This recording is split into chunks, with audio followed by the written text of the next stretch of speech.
今回は、コンストラクションモードの利用について説明していきます。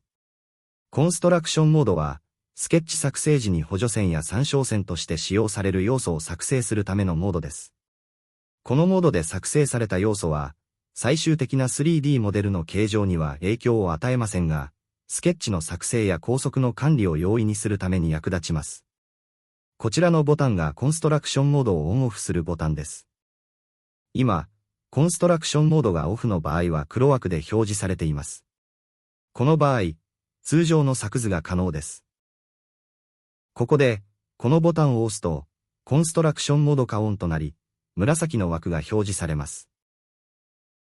この状態でラインを描いてみましょ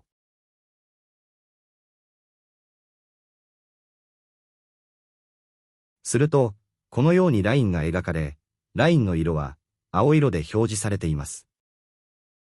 また、こちらのモデルには構築フォルダーが作成されているのがわかります。これを展開すると、先ほど描いたラインが追加されています。コンストラクションモードがオンの状態で、さらに図形を追加すると、先ほど作成された構築フォルダーの方に追加されます。このように、今描いたワイヤーは構築フォルダーに追加されています。コンストラクションモードで描かれた図形の色は、メニューより、編集、設定を選択し、設定することができます。このメニューより抜き勾配の標準を選択し構築ジオメトリーの色を選択します。コンストラクションモードをオフにするには、もう一度このボタンをクリックします。すると外枠が黒色に変色します。この状態で作図すると、通常の図形として登録されます。このように、図形の線の色は黒となります。モデルを見ると構築フォルダー外に図形が作成されているのがわかります。この図形を構築フォルダーに移動するには、この図形を選択します。そして Add to Construction Group ボタンを押します。すると、このように、選択した図形は、コンストラクショングループに追加されました。そして色が青色に変化していることを確認することができます。作成されたコンストラクションオブジェクトは、このフォルダーをクリックすることによって、表示非表示を切り替えることができます。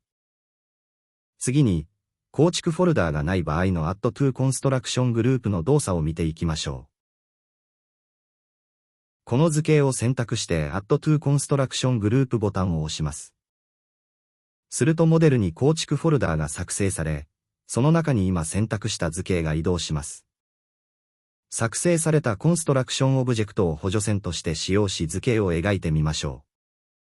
こちらの四角形を補助線として使用します。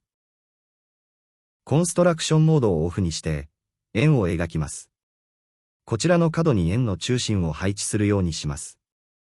スナップエンドポイントをオンにして、四角形の角にカーソルを合わせます。すると、この四角形の角のポイントを参照して、円の中心とすることができます。次に、このラインに沿って、円を描いていきましょう。こちらのスナップエンドポイントを外して、この場合、スナップニアをオンにします。この状態で円を描いていきます。